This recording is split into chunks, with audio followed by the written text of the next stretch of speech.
Omicron के बढ़ते मामलों के बीच सही सेहत और मजबूत इम्यूनिटी की अहमियत फिर बढ़ गई है। जाहिर तौर पर नए साल में शरीर को पूरी तरह से फिट रखना लोगों का पहला रेजोल्यूशन होना चाहिए। आप देख रहे हैं हेलो हेल्थ, आपके साथ मैं हूं अर्पिता आर्या। पिछले 2 सालों में कोरोना महामारी से हमने सीखा है कि छोटी छोटी चीजों से किस तरह हेल्थ को सही रखा जा सकता है।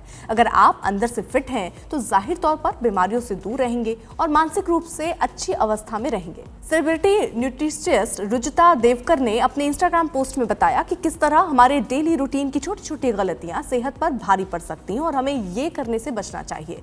बिना न्यूट्रिशन वाली चीजें ना खाएं।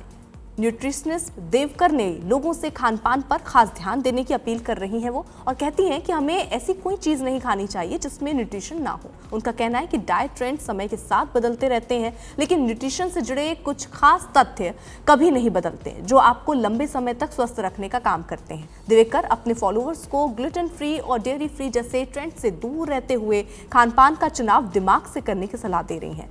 देवकर ने कहा कि पहले लोग अपनी डाइट में घी नहीं शामिल करते थे, लेकिन अब लोग कॉफी में भी ऊपर से घी डालते हैं। पहले लोग रोटी में घी नहीं लगाते थे, तो अब लोग रोटी ही नहीं खाते हैं। तो ये ट्रेंड आते जाते रहते हैं। जो चीजें समय के साथ बदल जाएं, उनमें सच्चाई नहीं होती। इसलिए ऐसे न्यूट्रिशन पर ध्यान देना चाहिए जिस पर हमेशा भरोसा किया जा सके। डाइट में बाजरा, मक्खन, घी, रोटी और दाल चावल जैसे ट्रेडिशनल फूड को हमेशा शामिल रखें। एक्सरसाइज को सजा के तौर पर ना लें।